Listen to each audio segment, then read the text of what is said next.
श्रीमद् भागवत महापुराण सर्वशास्त्र चक्रवर्ती है।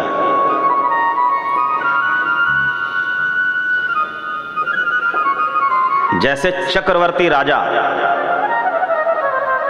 अपने अधीन समस्त राजाओं का अधिनायक होता है, उसी प्रकार श्रीमद् भागवत महापुराण समस्त शास्त्रों का अधिनायक है, सर्वशास्त्र चक्रवर्ती है। अब इस विषय पर प्रकाश डालेंगे।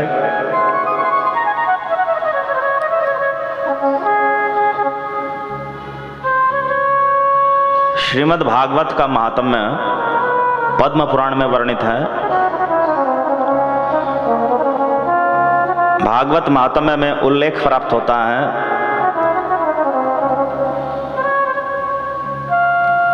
कि श्रीमद् भागवत कथा सप्ताह से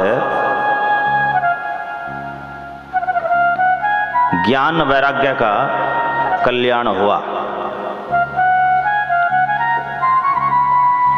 भक्ति का शौक दूर हुआ,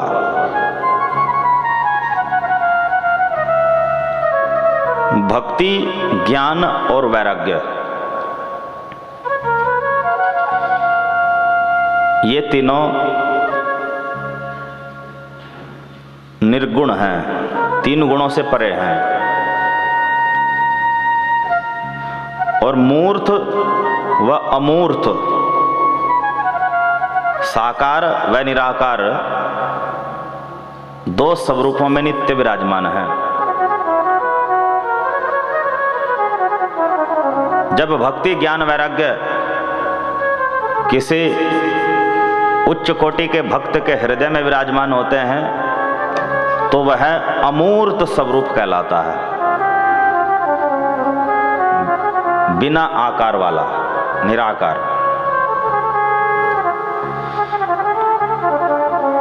तो असंख्य लोक हैं, असंख्य लोकों में असंख्य भगवान के शुद्ध भक्त हैं, संत हैं। उन सबके हृदय में भक्ति, ज्ञान, वैराग्य व्याप्त है। इन भक्ति, ज्ञान, वैराग्य के जो अधिष्ठात्री देव हैं वो मूर्तिमान भक्ति, ज्ञान और वैराग्य है। ये मूर्त स्वरूप कहलाता है। तो मूर्तिमान भक्ति, ज्ञान और वैराग्य ये स्थायी रूप से भगवान के परम धाम में वास करते हैं। ये पार्षद स्वरूप में है, देव स्वरूप में है, आकारवान है। भक्ति एक देवी के रूप में है और ज्ञान, वैराग्य देव के रूप में है। किंतु ये देवी और देव सामान्य देवी देव की तरह नहीं है, यहाँ पे ये चिन्मय है, दिव्य है। एक बार इन भक्ति, ज्ञान और वैराग्य में एक इच्छा जागृत हुई कि हम मृत्यु लोक में भ्रमण करेंगे, साक्षात रूप से, प्रकट रूप से। इसके लिए उन्होंने अपने छाया रूप बनाए। छाया रूप से तात्पर्य डुप्लीकेट। जो वास्तविक भक्ति, ज्ञान, वैराग्य है वे तो परम धाम में ही रहे, तो उनके छाया रूप, डुप्लीकेट रूप धरती पर आ गए। संयोगवश उस समय कली काल चला हुआ था। तो कली काल इतना घातक है कि जो भक्ति, ज्ञान, वैराग्य की छाया मूर्ति हैं, इन सब को जर्जर कर दिया, बूढ़ा कर दिया। बड़ी कठिनाई से तीनों श्रीधाम वृंदावन पहुंचे। श्री वृंदावन की भूमि का स्पर्श करते ही जरा अवस्था को प्राप्त जो भक्ति देवी है वो तो तरुणी बन गई, नवयुवती बन गई। किंतु ज्ञान और वैराग्य ये पहले की भांति जर्जर रहे और उल्टा वहां वृंदावन में जाकर के अचेत हो गए।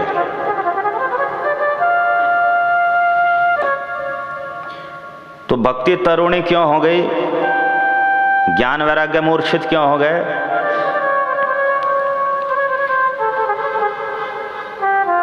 श्री वृंदावन धाम भगवान श्री कृष्ण के परम धाम श्री गोलोक वृंदावन का अवतार है। इस श्री वृंदावन धाम में भक्ति ही भक्ति है।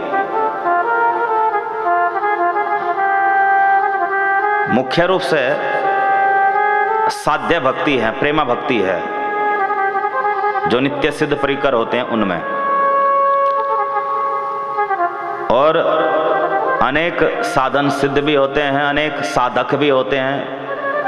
तो वृंदावन में भक्ति ही भक्ति का साम्राज्य है। जो ज्ञान है अर्थात भगवान श्री कृष्ण परमेश्वर हैं, ऐसा जो ज्ञान है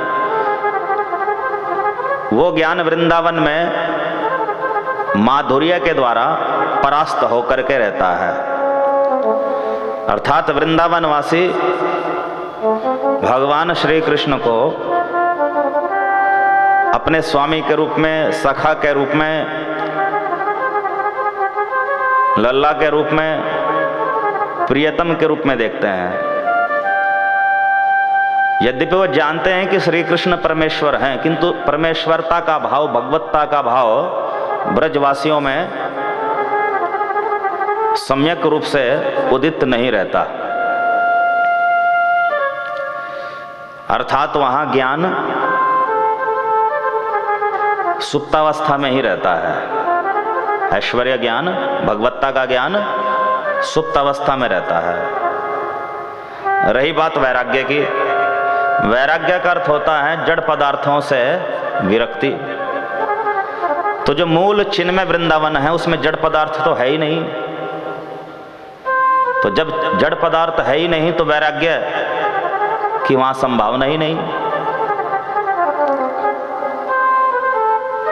और जो साधन कोटि के हैं भक्त, वो भी वृंदावन के प्रत्येक वस्तु को भगवत स्वरूप समझते हैं, भगवान से संबंधित समझते हैं, और जो भगवान से संबंधित वस्तुएं होती हैं उनका त्याग नहीं किया जाता। इसलिए वैराग्य की वहां आवश्यकता ही नहीं है। इसलिए ज्ञान वैराग्य वृंदावन में आकर के बेहोश हो गए, मूर्छित हो गए, और भक्ति महारानी तरुणी हो गई। किंतु भक्ति देवी अपने पुत्रों के लिए बड़ी दुखी हो गई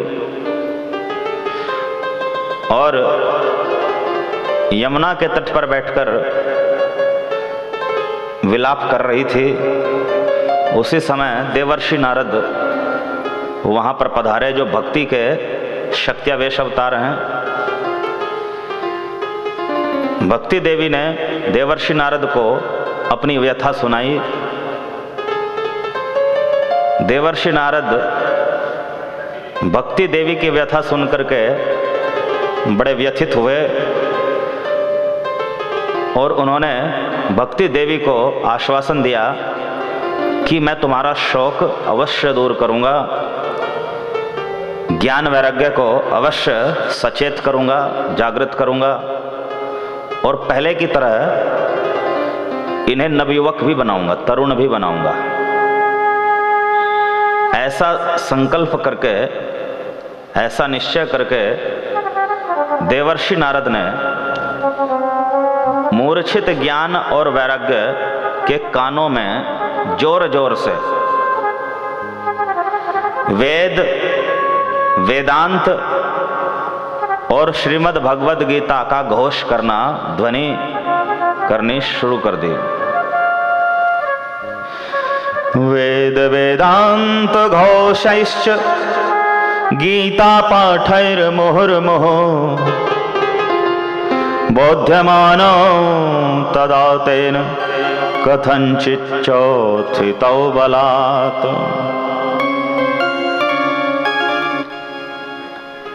मुहुर्मुहु बारंबार वेद का घोष किया, वेदांत उपनिषदों का घोष किया और श्रीमद् भगवद गीता का घोष किया। तो वेद वेदांत के घोष से तो कोई असर ही नहीं हुआ ज्ञान वैराग्य पर।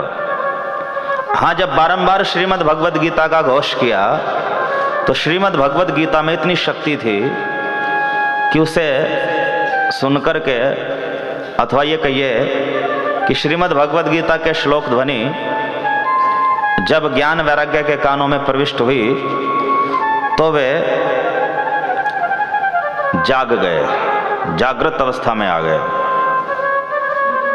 और जोर लगा करके उठ बैठे। थोड़ी देर तक बैठे रहे किंतु फिर से अचेत हो गए, मूर्छित हो गए। यह दृश्य देखकर के देवर्षि नारद बड़े विचलित हो गए कि वेद वेदांत और भगवद गीता के घोष से भी जब ज्ञान वैराग्य स्वस्थ नहीं हुए तो फिर ये कैसे स्वस्थ होंगे। ये वेद वेदांत तो अपौरुषेय शास्त्र हैं, भगवद गीता तो अपौरुषेय शास्त्र है और यही भगवत प्राप्ति के साधन स्वरूप हैं। ये कली काल कितना प्रबल है कि वेद वेदांत और भगवद गीता से भी ज्ञान वैराग्य स्वस्थ नहीं हुए, तरुण नहीं हुए। तब आकाशवाणी हुई, हे देवर्षि नारद, ज्ञान वैराग्य की मूर्छा दूर होने का, इनके पुनः तरुण होने का एक ही उपाय है कि तुम सत्कर्म करो और उस सत्कर्म की जानकारी तुम्हें सत्पुरुष देंगे। देवर्षि नारद संपूर्ण भारतवर्ष के तीर्थों में गए, सत्पुरुषों से मिले, किंतु कोई भी उस सत्कर्म की जानकारी नहीं दे सके जिससे ज्ञान वैराग्य स्वास्थ्य लाभ कर सके। अंततः देवर्षि नारद बद्रिकाश्रम पहुंचे और वहां पर उनकी भेंट श्री ब्रह्मा जी के 4 पुत्रों के साथ, चतुस्सन के साथ हुई। सनक, सनंदन, सनातन, सनत कुमार के साथ हुई। और जब देवर्षि नारद ने अपनी समस्या सनकादिक ऋषियों को सुनाई, तब उन्होंने देवर्षि नारद को तत्काल वह सत्कर्म बता दिया जिसके द्वारा ज्ञान वैराग्य स्वास्थ्य लाभ प्राप्त कर सकते हैं। और वह उपाय बताया श्रीमद् भागवत महापुराण का सप्ताह पारायण ज्ञान यज्ञ।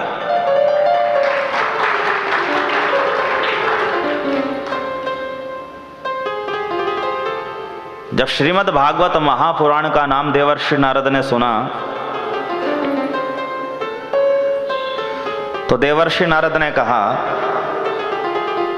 कि हे सनकादिक मुनियों, श्रीमद् भागवत महापुराण में समस्त वेद उपनिषदों का ही तो सार सार है।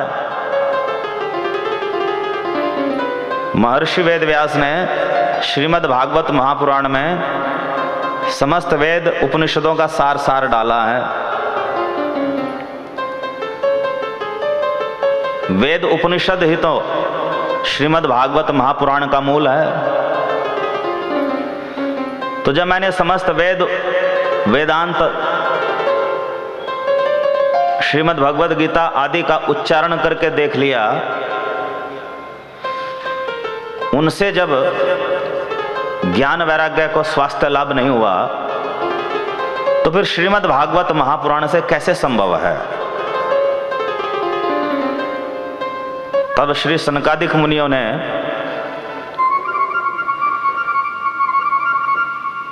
श्रीमद् भागवत महापुराण की विशेषता बताई, जो वेद उपनिषद आदि में नहीं है, वेद वेदांत में नहीं है। वेदोपनिषदाम सारा जाता भागवती कथा, अत्युत्तम ततो भाति पृथग भूता फलाकृति।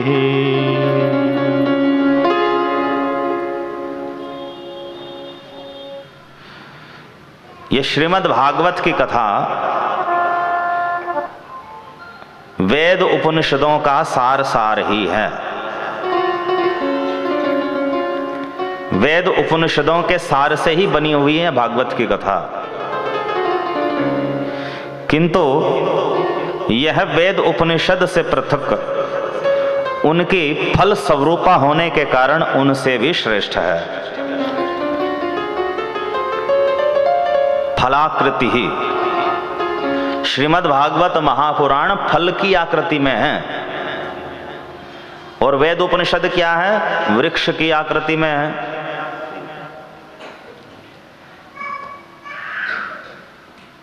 तो वृक्ष का जो फल है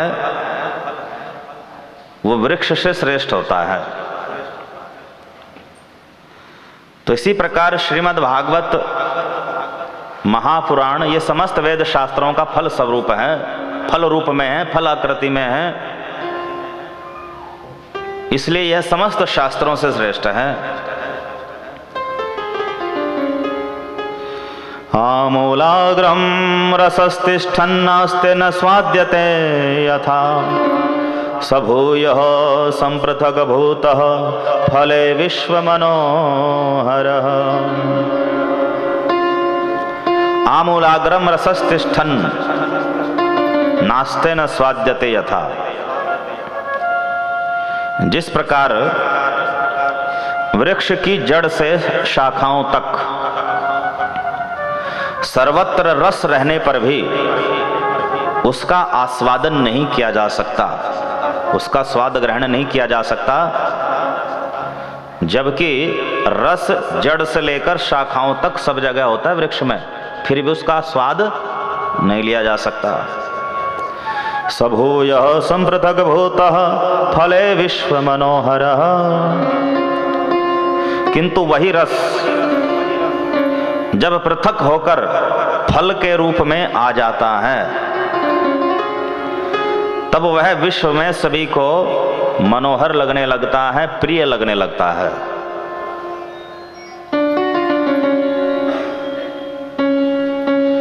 इसी प्रकार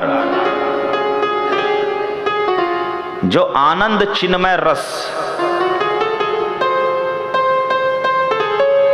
है तो वेद और उपनिषदों में भी,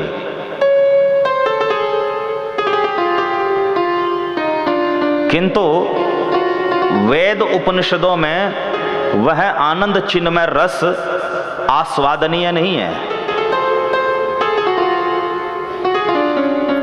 उसका स्वाद ग्रहण नहीं किया जा सकता। जैसे वृक्ष की जड़ से लेकर के शाखाओं तक सब जगह रस होता है, किंतु उस रस का स्वाद ग्रहण नहीं किया जा सकता, वो आस्वादनीय नहीं है। और फल के रूप में वो आस्वादनीय हो जाता है, फल के रूप में वो ग्रहण किया जा सकता है उसी वृक्ष का रस। इसी तरह वेद उपनिषदों में जो आनंद चिन्मय रस है, भक्ति का रस है, परमानंद का रस है, अर्थात रसो वै सह पर ब्रह्म भगवान रूपी जो रस है, वह रस वेद वेदांत में, उपनिषद में, गीता में सब जगह है, किंतु वहां से उसका सम्यक आस्वादन नहीं किया जा सकता। श्रीमद् भागवत महापुराण के रूप में वो पृथक हो गया है रस।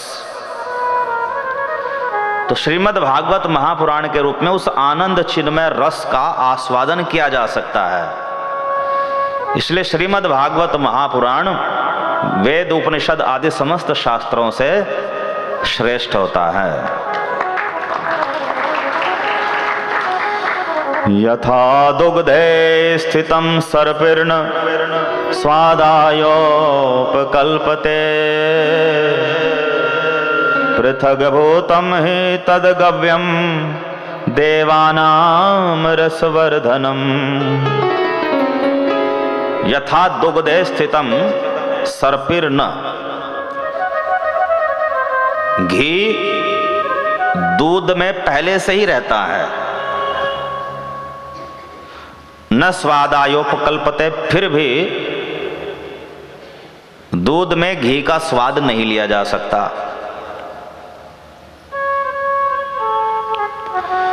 पृथग्भूतं हि तद्गव्यं देवानां रसवर्धनम्। पृथग्भूतं हि तद्गव्यम, किंतु जब उस दूध से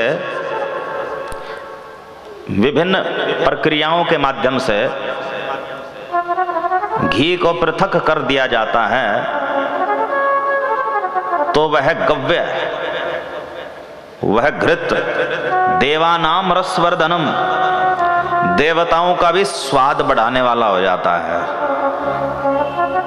तो जब देवताओं का स्वाद बढ़ाने वाला हो जाता है तो मनुष्यों का तो स्वाद निश्चित रूप से बढ़ाता ही है।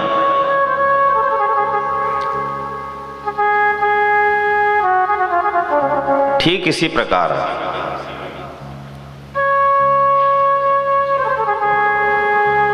आनंद चिन्मय रस,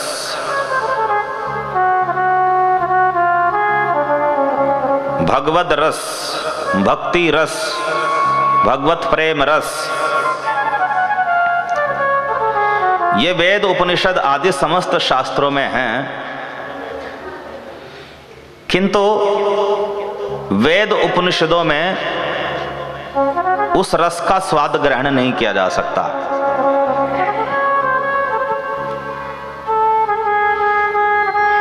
तो वेद उपनिषदों के सार सार से श्रीमद् भागवत महापुराण का संकलन हुआ है। तो ये उस घी के समान है जो दूध से पृथक किया गया है। तो जैसे घी देवताओं के लिए भी आस्वादनीय हो जाता है, देवताओं के लिए भी स्वादवर्धक हो जाता है, उसी प्रकार श्रीमद् भागवत महापुराण में जो आनंद रस है वह आनंद रस रसिकों के लिए, भगवत भक्तों के लिए, परमहंसों के लिए आस्वादनीय हो जाता है। जबकि वही रस वेद उपनिषदों में भी होता है। वेद उपनिषदों में उसको ठीक उसी प्रकार ग्रहण नहीं किया जा सकता जैसे दूध में घी का स्वाद नहीं लिया जा सकता। और अलग से घी का स्वाद लेते हैं, अलग से घी का स्वाद लेते हैं तो वो बड़ा स्वादिष्ट लगता है। तो श्रीमद् भागवत महापुराण घी स्वरूप है, वेद उपनिषद दूध स्वरूप है।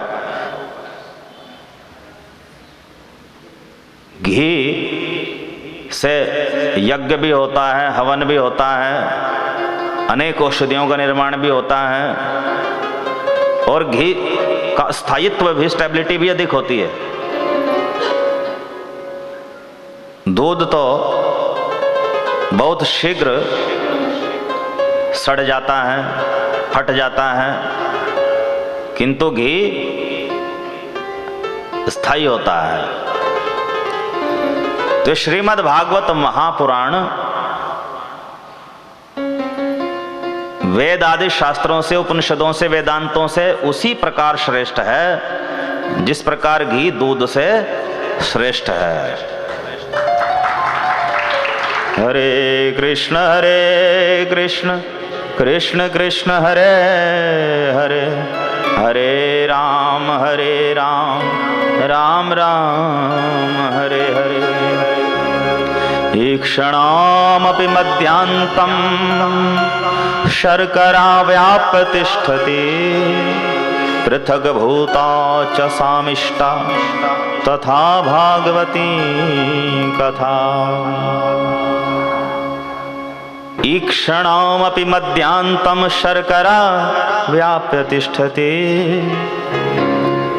इक्षुदंड गन्ना, गन्ने में सर्वत्र सब जगह शर्करा या मिठास व्याप्त होकर के स्थित रहती है। पृथक भूता च सामिष्टा, फिर भी गन्ने से अलग होकर शर्करा की मिठास उत्कृष्ट हो जाती है, बढ़ जाती है। तथा भागवती कथा, उसी प्रकार श्रीमद् भागवत कथा को समझो। वेद उपनिषद को गन्ना समझिए और श्रीमद् भागवत महापुराण को मिश्री समझिए, जो शुद्ध मिठास है। तो मिठास तो गन्ने में सर्वत्र रहती है, किंतु उसमें मिठास के साथ साथ कुछ दूसरे द्रव्य भी मिश्रित होते हैं। जैसे उसमें जल भी होता है, छिलका भी होता है, दूसरे पदार्थ भी होते हैं, किंतु मिश्री शुद्ध मिठास है, उसमें मिठास के अलावा कुछ है ही नहीं। और अगर मीठे की सांद्रता मापी जाए, सुक्रोज का कंसंट्रेशन देखा जाए, तो गन्ने में सुक्रोज यानी मिठास का कंसंट्रेशन बहुत थोड़ा है, वो डाइल्यूट सॉल्यूशन है। और मिश्री तो सुक्रोज का घन सत्व है, उसमें मीठा ही मीठा है। तो जैसे मिठास गन्ने में सब जगह होती है, किंतु मिश्री के रूप में पृथक होकर के वो उत्कृष्ट हो जाती है, बहुत अधिक मीठी हो जाती है। ठीक उसी प्रकार जो आनंद चिन्मय रस है, भगवत रस है, भक्ति रस है, प्रेम रस है, वो है तो वेद उपनिषदों में भी, वेदांतों में भी, गीता में भी, किंतु श्रीमद् भागवत के रूप में तो वो पृथक भूत है, अर्थात मिश्री की तरह है। जैसे मिश्री गन्ने से पृथक होकर के अधिक मीठी हो जाती है, वैसे श्रीमद् भागवत महापुराण में आनंद चिन्मय रस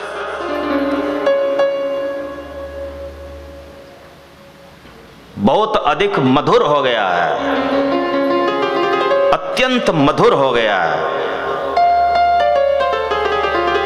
मधुरता का घन स्वरूप हो गया है।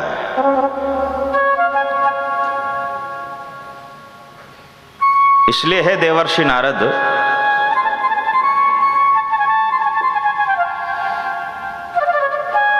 जो कार्य वेद उपनिषदों से, गीता से सिद्ध नहीं होता, वह कार्य श्रीमद् भागवत महापुराण से सिद्ध हो जाता है। ये श्रीमद् भागवत महापुराण उस कार्य को भी सिद्ध कर देता है जो किसी शास्त्र से सिद्ध नहीं होता। इसलिए श्रीमद् भागवत महापुराण सर्वशास्त्र शिरोमणि है, सर्वशास्त्र चक्रवर्ती है।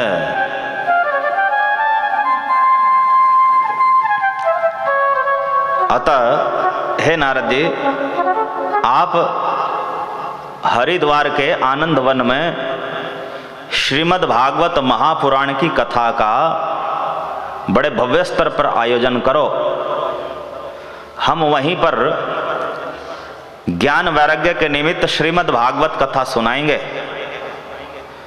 और तुम समस्त संसार के ही नहीं अपितु देवलोकों के भी उत्तम कोटि के श्रोताओं को निमंत्रित करो कथा में। नारद जी ने बड़ा भव्य आयोजन किया श्रीमद् भागवत कथा का, और न केवल मनुष्यों को, श्रेष्ठ मनुष्यों को आमंत्रित किया, अपितु देवर्षि, राजऋषि, महर्षियों को भी आमंत्रित किया।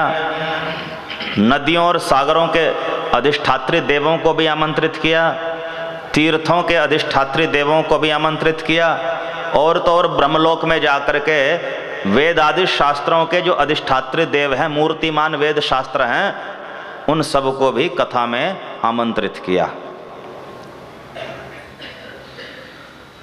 सनकादिक मुनियों ने श्रीमद् भागवत कथा सुनाना प्रारंभ किया।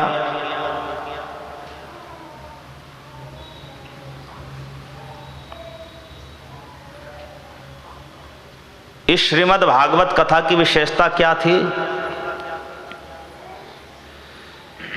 कि जो दूसरे देवता आदि हैं वे सब तो नीचे बैठे हैं, मनुष्य आदि भी सब नीचे ही बैठे हैं, मंच पर वक्ता हैं और मूर्तिमान वेद शास्त्र हैं। मूर्तिमान वेद शास्त्र भी श्रोता के रूप में बैठे हैं, किंतु विशिष्ट श्रोता हैं। देखिए, ये एक ऐसा दृश्य था जो न भूतो न भविष्यति। ऐसा दृश्य न तो कभी पहले देखा गया और शायद ही देखा जाए भविष्य में। इस दृश्य की क्या विशेषता थी कि इस दृश्य में समस्त वेद शास्त्र, पुराण, आगम शास्त्र श्रोता बन करके बैठे हैं।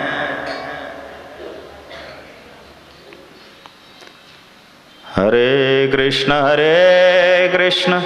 कृष्ण कृष्ण हरे हरे, हरे राम राम राम हरे हरे। वेदांतानि च वेदाश्च मंत्रास्तंत्रः समूर्तयः, दश सप्त पुराणानि षट शास्त्राणि तथा ययुः। वेदांतानि, समस्त उपनिषद आए मूर्तिमान होकर के। कम से कम 108 उपनिषद मूर्तिमान होकर के आए। वेदाश्च, मूल 4 वेद भी मूर्तिमान होकर के आए। मंत्रः तंत्रः समूर्तयः, वेदों के जो प्रसिद्ध मंत्र हैं वो भी मूर्तिमान होकर के आए। तंत्रः और नारद पंचरात्र आदि जो भक्ति शास्त्र हैं, आगम शास्त्र हैं, वो भी मूर्तिमान होकर के आए।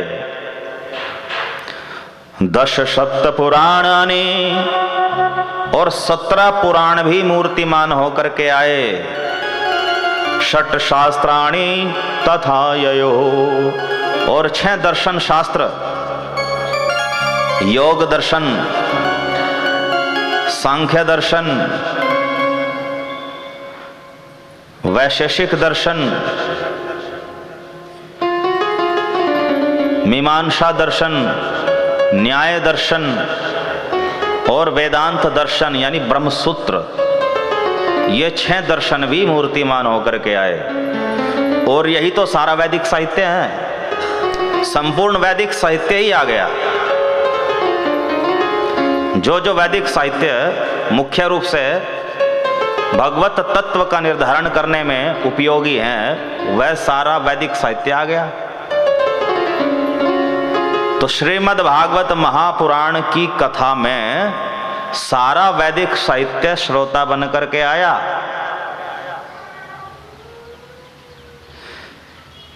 श्रीमद् भागवत महापुराण ऊंचे सिंहासन पर विराजमान हुए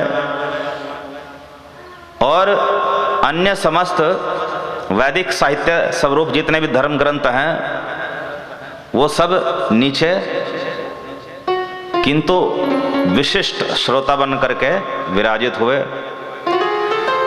तो हमारे विश्वगुरु श्रील जीव गोस्वामी पाद जी इस दृश्य को अनुभव करते हैं। अद्भुत दृश्य है ये। दृश्य तो ऐसे हैं जैसे चक्रवर्ती राजा की सभा में दूसरे राजा विराजमान हो। चक्रवर्ती राजा सबसे ऊंचे सिंहासन पर विराजमान होता है और दूसरे राजा लोग उससे कुछ नीचे सिंहासन पर विराजमान होते हैं। तो राजा के पास भी अधिकार है, सत्ता है, शक्ति है, और चक्रवर्ती राजा के पास भी है, किंतु चक्रवर्ती राजा के पास सबसे अधिक शक्ति, सत्ता, अधिकार है। तो चक्रवर्ती राजा जैसे समस्त राजाओं का अधिनायक होता है, वैसे ही श्रीमद् भागवत महापुराण की सभा में दूसरे वैदिक शास्त्र राजाओं के समान थे। इसलिए श्रीमद् भागवत महापुराण ही समस्त वैदिक साहित्य का अधिनायक सिद्ध होता है। इसलिए कहा श्रीमद् भागवत महापुराण ही सर्वशास्त्र चक्रवर्ती है। सनकादिक मुनियों ने हरिद्वार के आनंद वन में श्रीमद् भागवत महापुराण सप्ताह पारायण सुनाया। और अभी तो श्रीमद् भागवत का महात्म्य ही वर्णन हो रहा था। श्रीमद् भागवत का प्रारंभ ही हो रहा था कि वहां पर भक्ति देवी अपने दोनों पुत्रों के साथ प्रकट हुई, ज्ञान वैराग्य के साथ प्रकट हुई। और ज्ञान वैराग्य पहले की तरह तरुण थे, नौजवान थे, और श्रीमद् भागवत कथा के संकीर्तन में तीनों आकर के नृत्य करने लगे थे। देवर्षि नारद देखते समझ गए कि ये तो भक्ति देवी हैं जो अपने दोनों पुत्रों को लेकर के उपस्थित हुई हैं। अर्थात मेरी श्रीमद् भागवत कथा का उद्देश्य पूर्ण हो गया है, जबकि अभी श्रीमद् भागवत कथा शुभारंभ ही होने जा रही है। तो ऐसा अद्भुत प्रभाव है श्रीमद् भागवत महापुराण का। वेद, वेदांत और भगवद गीता से भी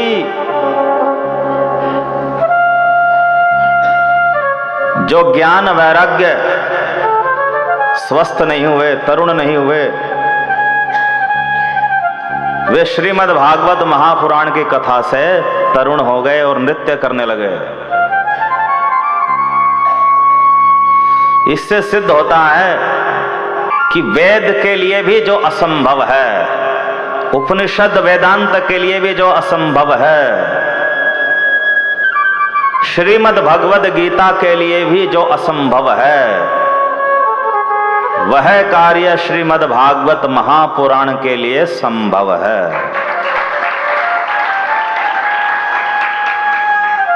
तो इससे श्रीमद् भागवत महापुराण का उत्कर्ष सिद्ध होता है। श्रीमद् भागवत महापुराण सर्वशास्त्र चक्रवर्ती है।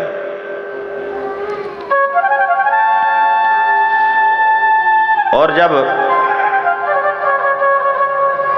गंगा के तट पर श्रीमद् भागवत महापुराण का जो सप्ताह पारायण प्रारंभ हुआ था, जब वह विधिवत संपन्न हुआ, तो सप्ताह पारायण के अंत में स्वयं श्री सुखदेव मुनि पधारे और श्री सुखदेव जी ने भक्ति, ज्ञान और वैराग्य को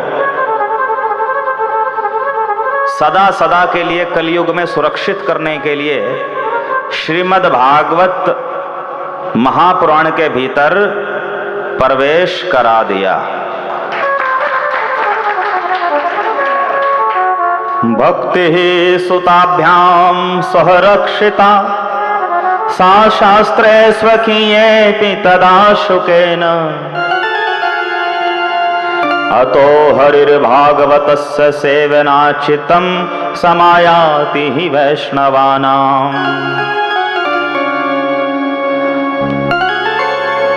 तदा तब शुकेन श्री सुखदेव जी ने शास्त्रे स्वीकीये अपने शास्त्र में, ये श्रीमद् भागवत महापुराण शुक शास्त्र भी कहलाता है, शुक संहिता भी कहलाता है, सुखदेव जी का शास्त्र है। तो अपने शास्त्र में क्या किया उन्होंने? भक्ति ही सुताभ्याम सह,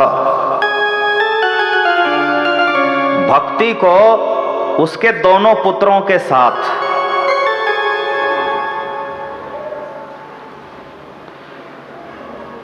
रक्षिता, श्रीमद् भागवत में प्रवेश करा करके सुरक्षित कर दिया हमेशा के लिए।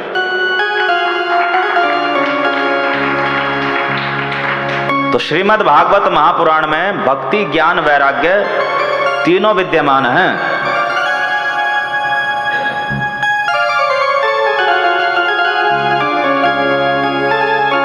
तो जो श्रीमद् भागवत महापुराण का श्रवण करता है, इसका स्वाध्याय या पठन करता है, तो उन वैष्णवों के चित्त में भगवान श्री कृष्ण समायाति, अति शीघ्र आ जाते हैं। भक्ति, ज्ञान और वैराग्य का जो स्वरूप है वो निर्गुण है, तीन गुणों से परे है। और श्रीमद् भागवत महापुराण को सात्विक पुराणों में गिना गया था। तो सतोगुण से बढ़कर तो निर्गुण अवस्था होती है। तो यद्यपि भागवत की पुराण प्रकृति के कारण यह सात्विक पुराणों में गिना जाता है, क्योंकि इसमें सात्विक आख्यान है और इसमें पुराणों के 10 लक्षण विद्यमान हैं। तो पुराण प्रकृति के कारण यह सात्विक पुराणों में गिना जाता है, किंतु इसमें भक्ति, ज्ञान और वैराग्य को श्री सुखदेव जी ने स्थापित कर दिया, भीतर प्रवेश करा दिया। तो भक्ति, ज्ञान और वैराग्य तो निर्गुण है। इसलिए श्रीमद् भागवत महापुराण सतोगुणी पुराणों में होते हुए भी एक निर्गुण पुराण है, एक त्रिगुणातीत पुराण है, एक गुणातीत पुराण है, एक दिव्य पुराण है।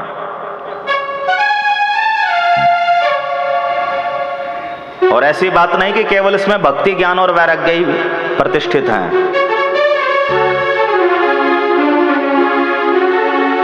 इस श्रीमद् भागवत महापुराण में तो स्वयं भगवान श्री कृष्ण भी प्रकाश रूप में हैं। प्रकाश का अर्थ होता है वैष्णव सिद्धांतों में भगवान का वह दूसरा रूप जो पहले रूप की तरह गुणों में और शक्तियों में सब रूप में समान होता है, जिसे विस्तार भी कह सकते हैं, एक्सपेंशन भी कह सकते हैं।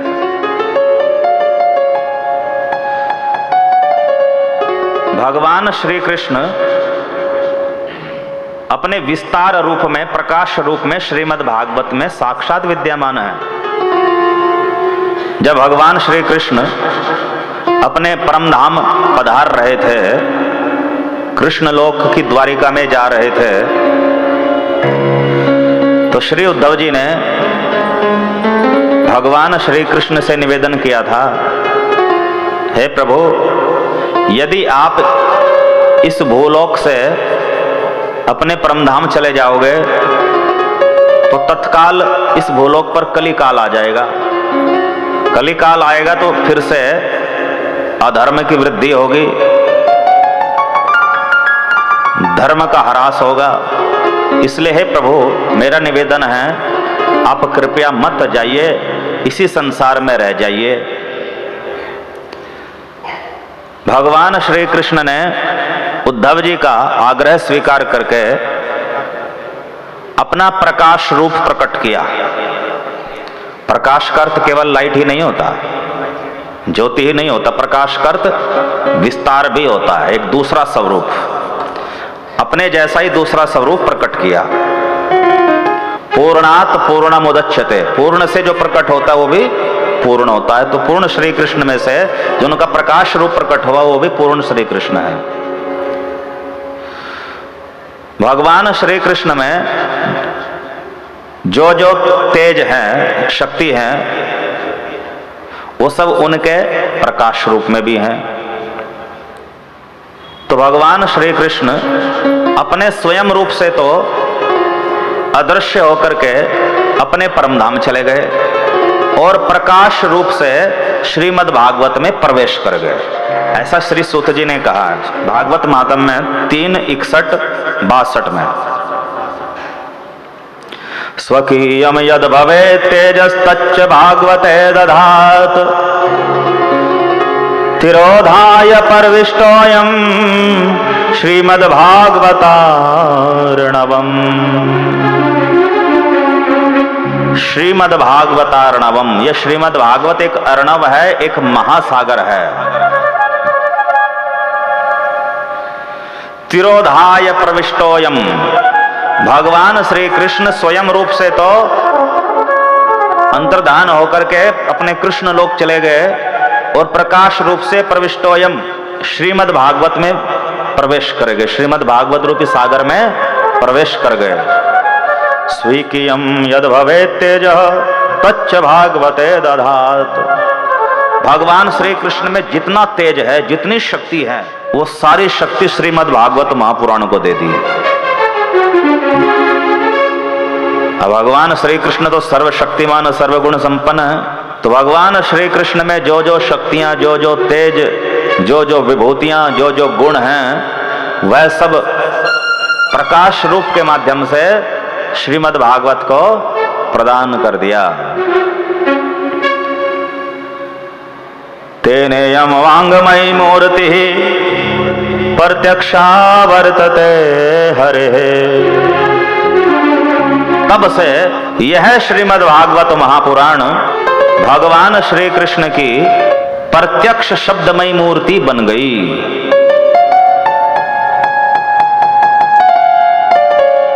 भगवान श्री कृष्ण इसमें साक्षात भाव से विद्यमान है, भले ही दृष्टिगोचर न हो। जितना जितना जिसका अंतःकरण शुद्ध होगा उतना उतना श्री भगवान इसमें दृष्टिगोचर होंगे।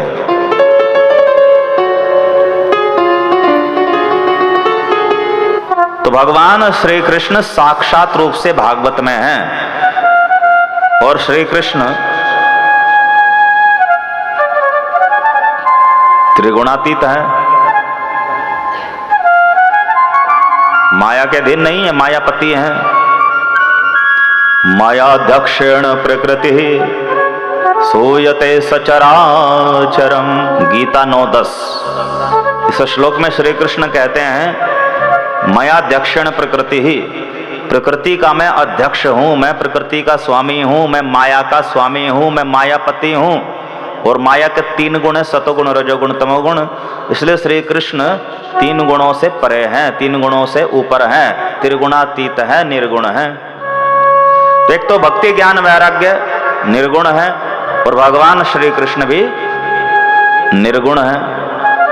तो भगवान श्री कृष्ण भी इसमें साक्षात विद्यमान है और भक्ति ज्ञान वैराग्य भी श्री सुखदेव जी ने इसमें स्थापित कर दिए हैं। तो इसलिए श्रीमद् भागवत महापुराण सात्विक पुराणों में होकर के भी निर्गुण पुराण है, एक दिव्य पुराण है। और ये केवल एक शास्त्र नहीं है, एक ग्रंथ नहीं है,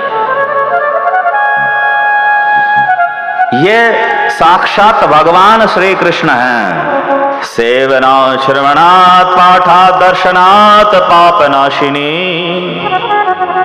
जैसे भगवान श्री कृष्ण की सेवा करने से, श्रवण करने से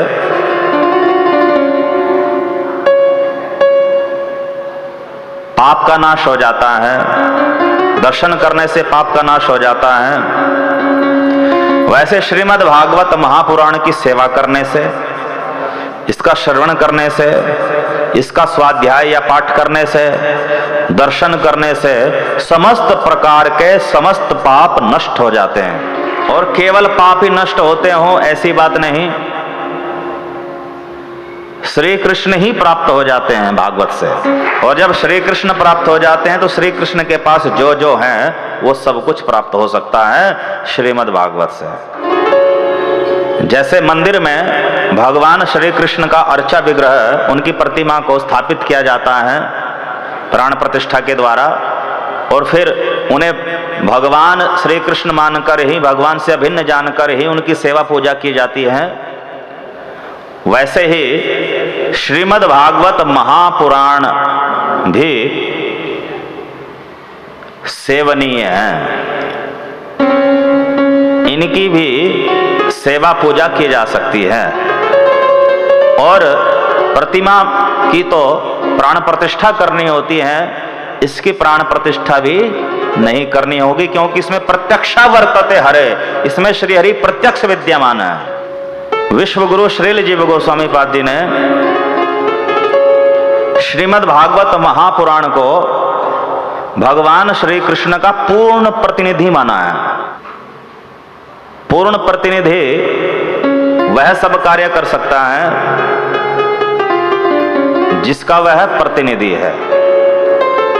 वैसे तो शास्त्रों में गुरु को भी भगवान श्री कृष्ण का प्रतिनिधि माना जाता है, किंतु गुरु श्री कृष्ण का भगवान का पूर्ण प्रतिनिधि नहीं हो सकता। भगवान के पास जो जो शक्तियां हैं, जो जो समस्त गुण है, वो गुरु के पास नहीं हो सकते। तो गुरु तो भगवान का आंशिक प्रतिनिधि है, बस इसी अंश में प्रतिनिधि है कि भगवान के बिहाफ में वह भगवान का ज्ञान देता है। किंतु भगवान जो जो कर सकते हैं वह गुरु नहीं कर सकता, क्योंकि गुरु अंततः एक जीव तत्व है और भक्त कोटि में गिना जाता है। भगवान का भक्त होता है, भगवान नहीं होता। इसलिए गुरु श्री कृष्ण का पूर्ण प्रतिनिधि नहीं हो सकता, किंतु श्रीमद् भागवत महापुराण तो श्री कृष्ण का पूर्ण प्रतिनिधि है। ऐसा भागवत 1:3-43 में लिखा है, कृष्ण स्वधामोपगते धर्म ज्ञानादिभिः सह कलौ नष्ट दृशामेश पुराणार्कोऽधुनोदितः।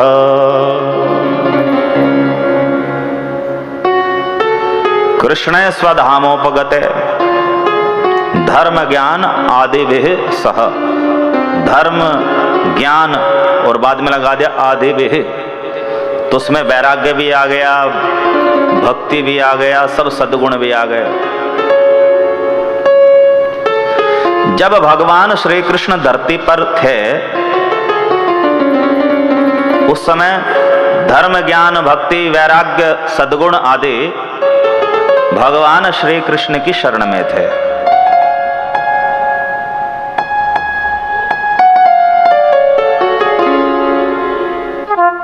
और जब भगवान श्री कृष्ण अपने परमधाम चले गए, कृष्णे स्वधामोपगते, अपने परमधाम कृष्ण लोक चले गए, गोलोक चले गए, तब ये धर्म ज्ञान आदि श्रीमद् भागवत महापुराण की शरणागति में आ गए।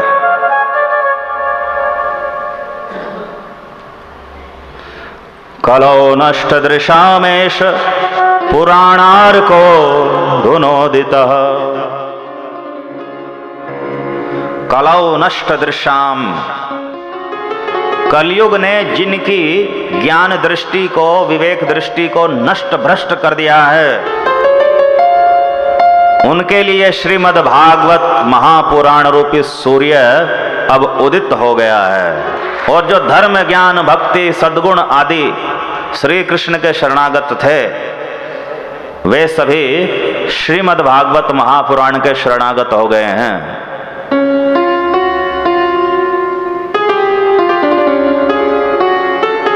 तो यदि श्रीमद् भागवत महापुराण भगवान श्री कृष्ण के तुल्य न होता, तो फिर धर्म, ज्ञान, भक्ति, वैराग्य, सद्गुण आदि ये भागवत की शरण में क्यों आते हैं? इसका अर्थ भगवान श्री कृष्ण का ही अन्यतम स्वरूप है श्रीमद् भागवत महापुराण। ये श्री कृष्ण का पूर्ण प्रतिनिधि है और इसे कहा गया पुराणार्क। अर्क का अर्थ सूर्य।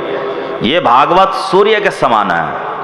जहां पर सूर्य होता है, सूर्य का प्रकाश होता है, वहां पर अंधकार नहीं रह सकता।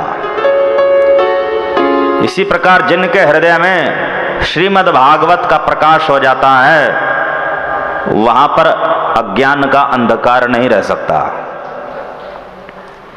तो श्रीमद् भागवत महापुराण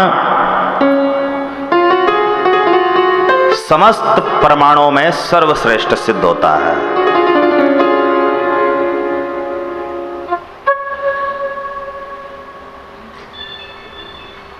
जिसके आधार पर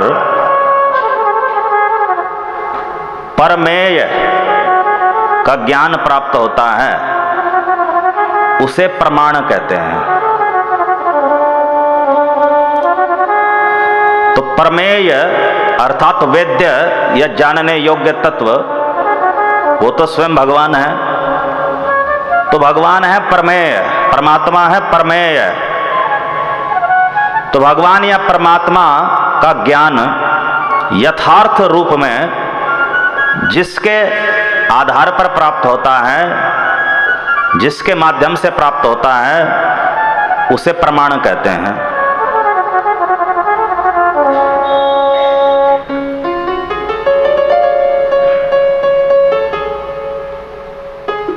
समस्त प्रकार के प्रमाणों में श्रीमद् भागवत में 4 प्रमाणों को माना गया है श्रेष्ठ। प्रत्यक्ष प्रमाण, अनुमान प्रमाण, ऐतिह्य प्रमाण और श्रुति या शब्द प्रमाण। संसार में ज्ञान की प्राप्ति प्रत्यक्ष से भी होती है और प्रत्यक्ष पर आधारित जो अनुमान हैं उनसे भी होती है, और ऐतिह्य लोक परंपरागत सुने सुनाए ज्ञान से भी होती है ज्ञान की प्राप्ति।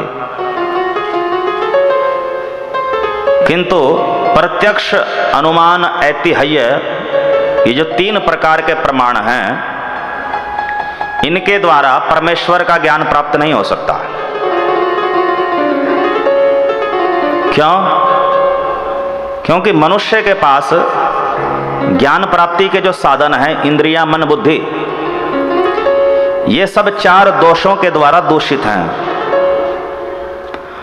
भ्रम, प्रमाद, विप्रलिप्सा, कर्णापाटव।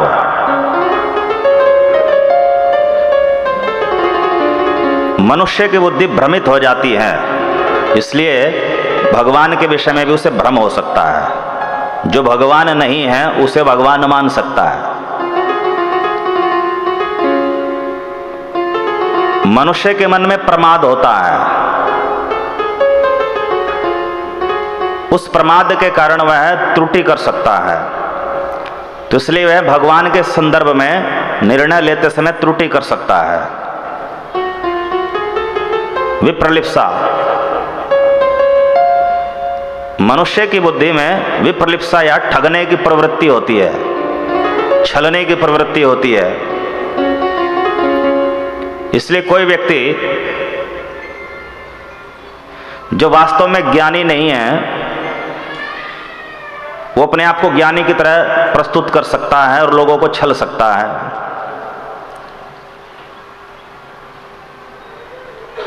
तो मनुष्य के द्वारा स्वानुभव से, अपने निजी अनुभव से दिया गया जो ज्ञान है वह प्रामाणिक हो भी सकता है, नहीं भी।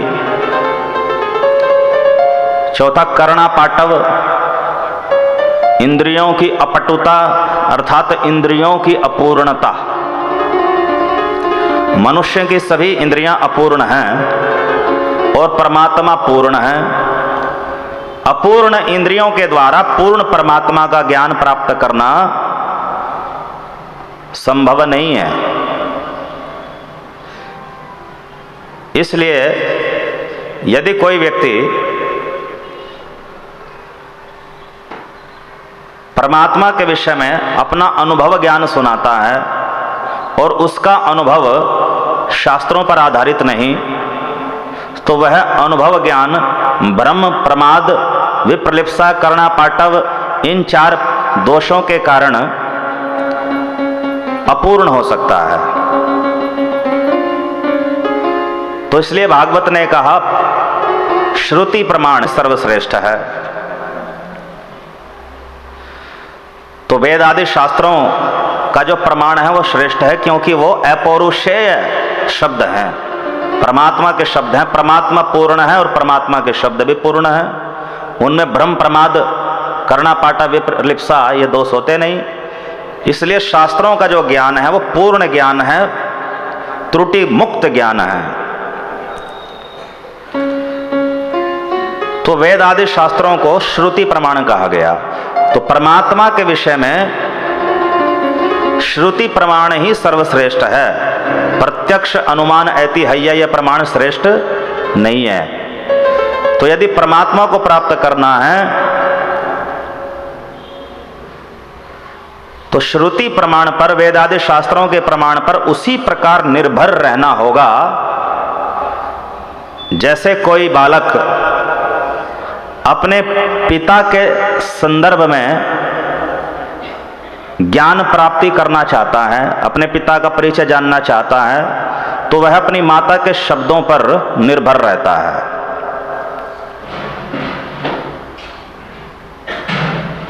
पिता का वास्तविक परिचय माता ही दे सकती है। तो यदि कोई माता के शब्दों पर विश्वास न करे तो उसे कभी भी अपने पिता की जानकारी प्राप्त नहीं हो सकती। इसी प्रकार परम पिता परमात्मा पिता के समान है और श्रुति, वेद आदि शास्त्र ये माता के समान है। तो श्रुति के शब्दों पर विश्वास किए बिना कोई परमात्मा का परिचय प्राप्त नहीं कर सकता। तो इसलिए श्रुति प्रमाण पर ही निर्भर रहना होता है। ये कोई लौकिक साहित्य नहीं है, मानवकृत रचना नहीं है किसमें हम वास्तविक निर्णय तक नहीं पहुंच पाएंगे। शास्त्रों का ज्ञान ही परमात्मा का एकमात्र साधन है। शास्त्रों के ज्ञान के बिना परमात्मा का ज्ञान कभी प्राप्त नहीं हो सकता। तो इसलिए जो कहते हैं कि आपने भगवान को देखा है, परमात्मा को देखा है, तो प्रत्यक्ष प्रमाण की बात कर रहे हैं।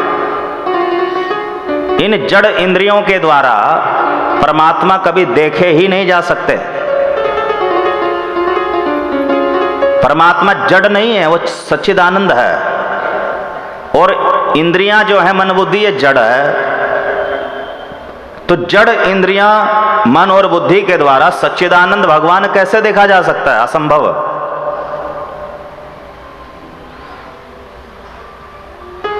तो जो कहते हैं कि हम तो भगवान को तब मानेंगे जब कोई हमें भगवान को दिखाएगा, जब भगवान को देखने की शक्ति है ही नहीं, सामर्थ्य है ही नहीं, तो भगवान दिखेंगे कैसे? हाँ, यदि कोई भगवान की शास्त्रोक्त भक्ति करे, शास्त्र विधि से भक्ति करे, तो जब उसका अंतःकरण शुद्ध हो जाता है तो उसके अंतःकरण में शुद्ध सत्व भगवान की कृपा रूप में आविर्भूत होता है, प्रकट होता है। उस शुद्ध सत्व के द्वारा इंद्रियां, मन, बुद्धि तादात्म्यता प्राप्त कर लेती हैं। तो शुद्ध सत्व से जब इंद्रियां, मन, बुद्धि तादात्म्यता प्राप्त कर लेते हैं, तब उन इंद्रियों में, मन में और बुद्धि में भी भगवान को देखने और जानने समझने की शक्ति आ जाती है। इन्हीं जड़ इंद्रियों के द्वारा भगवान देखे जा सकते हैं, सुने जा सकते हैं, छुए जा सकते हैं। तो भगवान है अधोक्षज, इंद्रियातीत।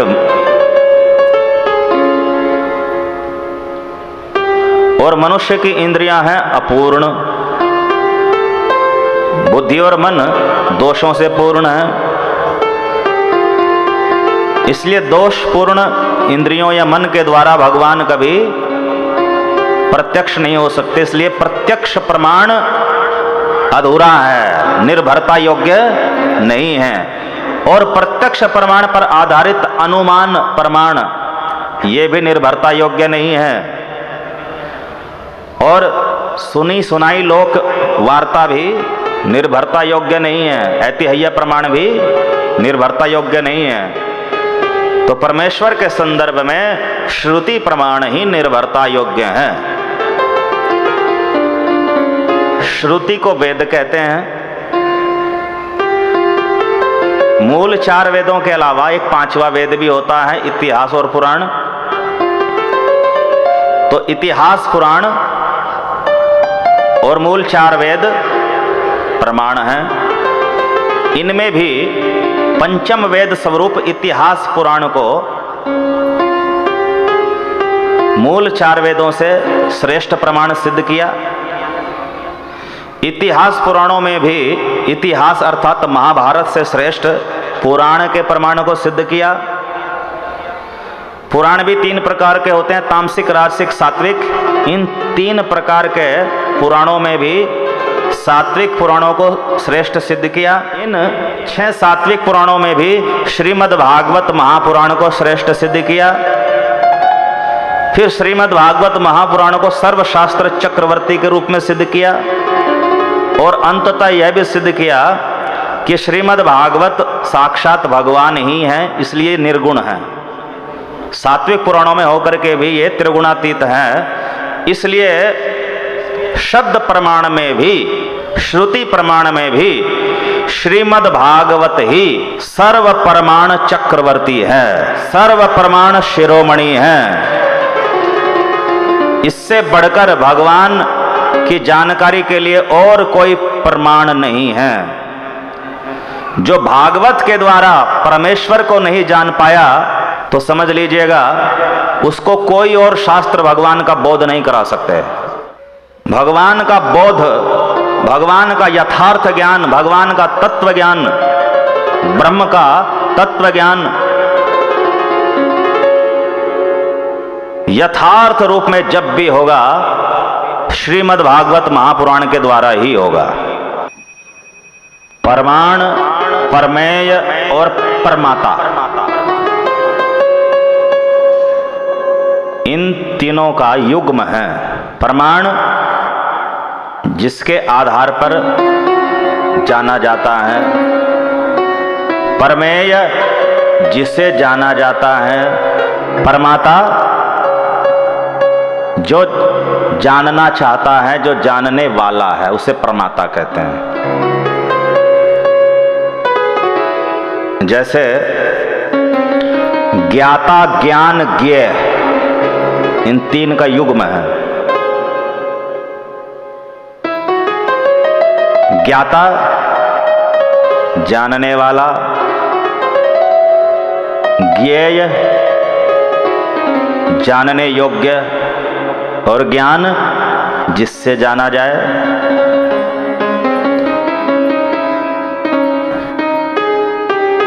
साधन, साध्य और साधक, इन तीनों का युग्म है।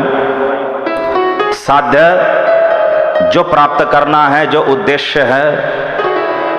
साधक जो उद्देश्य प्राप्त करना चाहता है और साधन जिसके द्वारा उद्देश्य प्राप्त होगा वो साधन। तो प्रमेय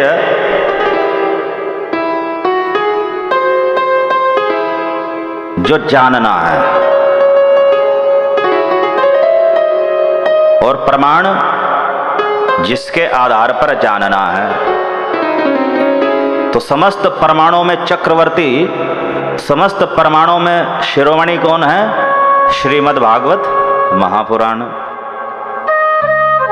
और प्रमेय क्या है?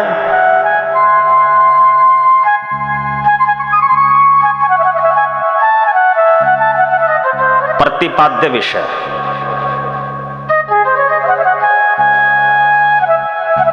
भागवत के जो प्रतिपाद्य विषय हैं या किसी भी शास्त्र के जो प्रतिपाद्य विषय हैं वो प्रमेय है। प्रतिपाद्य शब्द का अर्थ होता है प्रतिपादन करने योग्य, और प्रतिपादन का अभिप्राय है स्थापित करना, उदाहरण सहित निरूपण करना,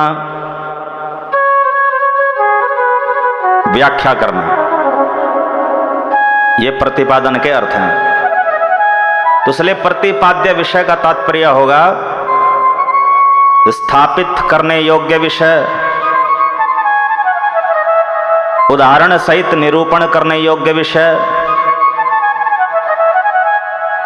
व्याख्या करने योग्य विषय। तो मोटा मोटा सा समझिए, प्रतिपाद्य विषय का मतलब व्याख्या करने योग्य विषय, उसे प्रतिपाद्य विषय कहते हैं। तो ये प्रतिपाद्य विषय ही प्रमेय भी कहलाते हैं, जो प्रमाण के आधार पर निर्धारित करने हैं। समस्त वेद शास्त्रों के 3 प्रतिपाद्य विषय हैं। समस्त वेद शास्त्रों के केवल 3 प्रतिपाद्य विषय हैं, व्याख्या करने योग्य विषय हैं। संबंध तत्व, अभिधेय तत्व और प्रयोजन तत्व। तो ये 3 विषय ही समस्त वेद शास्त्रों के प्रतिपाद्य विषय हैं। और क्योंकि श्रीमद् भागवत महापुराण समस्त वेद शास्त्रों का सार सर्वस्व है, उनका मुकुटमणि है, इसलिए श्रीमद् भागवत महापुराण के भी 3 ही प्रतिपाद्य विषय हैं: संबंध तत्व, अभिधेय तत्व और प्रयोजन तत्व। यद्यपि ये तीनों प्रतिपाद्य विषय परस्पर अभिन्न हैं, इनको एक दूसरे से अलग नहीं किया जा सकता, किंतु इन्हें भली भांति समझने के लिए इनका पृथक पृथक निरूपण करना आवश्यक है। तो सबसे पहले जानते हैं संबंध तत्व के विषय में। संबंध तत्व की परिभाषा क्या है? समस्त प्राकृत व अप्राकृत वस्तुओं के साथ जिस तत्व का नित्य और अविच्छेद्य संबंध होता है उसे संबंध तत्व कहते हैं। जिस तत्व के साथ जिस तत्व के साथ प्राकृत मतलब लौकिक, सांसारिक, भौतिक, पंचभौतिक और अप्राकृत दिव्य चिन्मय सच्चिदानंद आध्यात्मिक, तो जिस तत्व के साथ समस्त प्राकृत व अप्राकृत वस्तुओं का नित्य संबंध होता है, सदा रहने वाला संबंध होता है, अविच्छेद्य या अटूट संबंध होता है, घनिष्ठ संबंध होता है, उसे संबंध तत्व कहते हैं। प्राकृत वस्तुओं के अंतर्गत माया शक्ति आती है, जिस माया शक्ति से यह संसार बना हुआ है।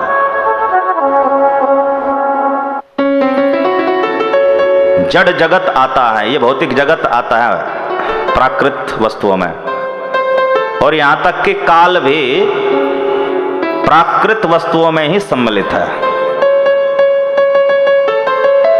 अप्राकृत वस्तुओं के अंतर्गत, आध्यात्मिक वस्तुओं के अंतर्गत स्वरूप शक्ति अर्थात भगवान के स्वरूप में रहने वाली शक्ति, जिसे अंतरंग शक्ति भी कहते हैं, चिन्मय जगत, भगवान का जो परम धाम है, आध्यात्मिक जगत है, वो तटस्था शक्ति और भगवान की तटस्था शक्ति, जो माया शक्ति और स्वरूप शक्ति के मध्यवर्ती है। और उस तटस्था शक्ति के दो प्रकार के अंश, नित्य बद्ध जीव, वो सब आत्माएं जो संसार में जन्म मरण में हैं, नित्य बद्ध जीव, और जो संसार में जन्म मरण में नहीं, सदा से परम धाम में मुक्त अवस्था में हैं, नित्य मुक्त जीव। तो ये सभी अप्राकृत वस्तुओं के अंतर्गत आते हैं। तो जिस तत्व के साथ समस्त प्राकृत और अप्राकृत वस्तुओं का नित्य व अविच्छेद्य संबंध होता है, उसे संबंध तत्व कहते हैं। श्रीमद् भागवत का तात्विक विचार करने पर यही सिद्धांत सुस्थिर होता है कि इन सभी प्राकृत व अप्राकृत वस्तुओं का नित्य व अविच्छेद्य संबंध एकमात्र परम ब्रह्म परमेश्वर के साथ है।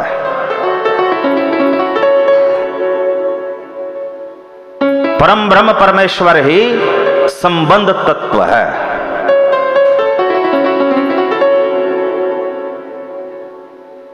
दूसरे शब्दों में,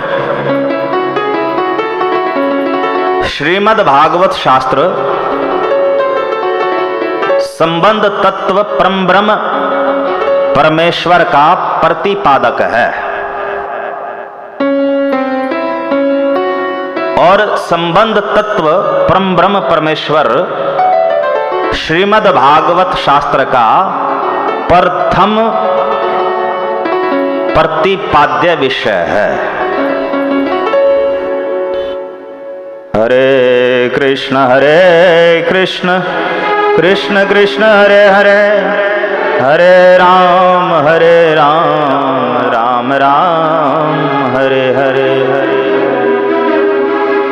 दूसरा प्रतिपाद्य विषय अविधेय तत्व, इसकी परिभाषा समझिए। संबंध तत्व की प्राप्ति के लिए जो उपाय या साधन होता है, उस साधन को अविधेय तत्व कहते हैं। अर्थात संबंध तत्व की प्राप्ति के साधन को या उपाय को अविधेय तत्व कहते हैं। अब संबंध तत्व कौन है? परम ब्रह्म परमेश्वर परमात्मा भगवान। और उस भगवान को, उस परमेश्वर को, उस परम ब्रह्म को जिस साधन के द्वारा प्राप्त किया जा सकता है, उस साधन को, उस उपाय को कहते हैं अविधेय तत्व। एक दूसरी परिभाषा भी है अविधेय तत्व की, जिस साधन या उपाय के द्वारा जीव और संबंध तत्व परम ब्रह्म का संबंध ज्ञान जागृत हो जाता है, उसे अविधेय तत्व कहते हैं। तो जीव मतलब आत्मा, तो आत्मा का और परम ब्रह्म परमात्मा का एक संबंध है। वो संबंध प्रत्येक जीव भूला हुआ है। तो जिस साधन या उपाय के द्वारा जीव का और ब्रह्म का कहिए, या जीव का परम ब्रह्म का जो संबंध है वह जागृत हो जाता है,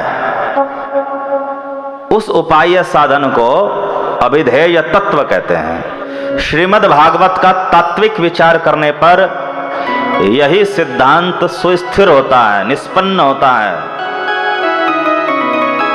कि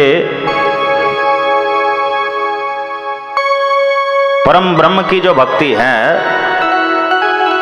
वही अविधेय तत्व है। जैसे संबंध तत्व परम ब्रह्म है, वैसे परम ब्रह्म की भक्ति अविधेय तत्व है। यह श्रीमद् भागवत के तात्विक विचार करने पर निष्कर्ष निकलता है, जो अभी हमने किया नहीं, करना है। विस्तार से। तो परम ब्रह्म की भक्ति अविधेय तत्व है। दूसरे शब्दों में श्रीमद् भागवत शास्त्र अविधेय तत्व जो परम ब्रह्म की भक्ति है उस भक्ति का प्रतिपादक शास्त्र है, और अविधेय तत्व या परम ब्रह्म की भक्ति श्रीमद् भागवत शास्त्र का द्वितीय प्रतिपाद्य विषय है। तीसरा प्रतिपाद्य विषय है प्रयोजन तत्व। जिस उद्देश्य को लेकर, जिस लक्ष्य को लेकर संबंध तत्व कौन, परम ब्रह्म परमेश्वर की भक्ति का अनुष्ठान किया जाता है, व्यावहारिक अनुप्रयोग किया जाता है, उस उद्देश्य को प्रयोजन तत्व कहते हैं। संबंध तत्व के अविधेय तत्व का अनुष्ठान, संबंध तत्व के अविधेय तत्व का अनुष्ठान जिस उद्देश्य को लेकर किया जाता है उसे प्रयोजन तत्व कहते हैं। एक दूसरी भी परिभाषा है,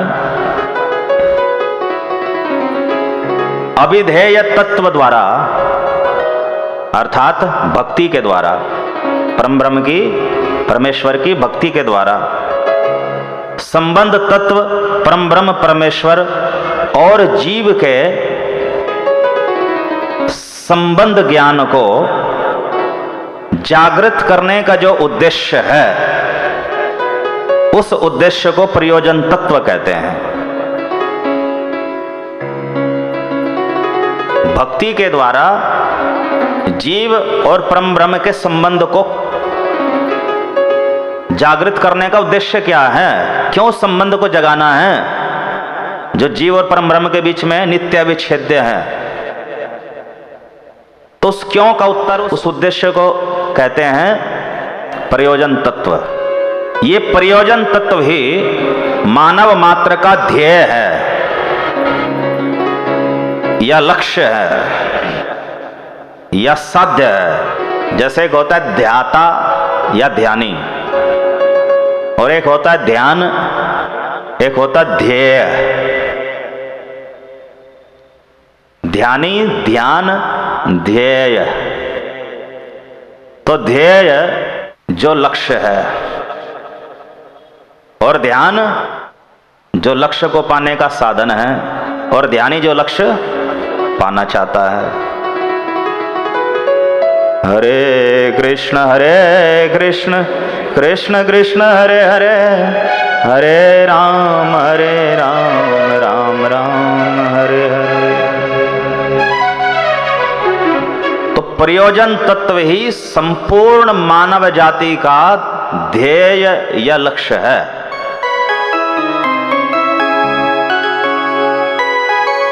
और यही परम स्वार्थ भी है, हर एक जीव का परम स्वार्थ, सबसे बड़ा स्वार्थ भी है।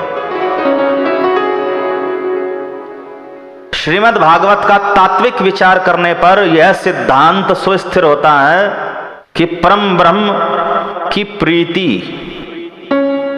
परम ब्रह्म का जो प्रेम है वह प्रेम या प्रीति ही प्रयोजन तत्व है।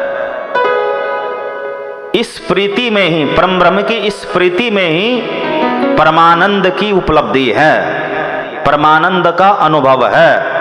और परमानंद या आनंद तो हर कोई चाहता है, इसलिए हर किसी का उद्देश्य तो आनंद है, और उस आनंद की प्राप्ति होती है परम ब्रह्म की प्रीति के द्वारा। इसलिए परम ब्रह्म की प्रीति ही प्रयोजन तत्व है, उद्देश्य है हर जीव का। दूसरे शब्दों में श्रीमद् भागवत शास्त्र प्रयोजन तत्व का प्रतिपादक शास्त्र है।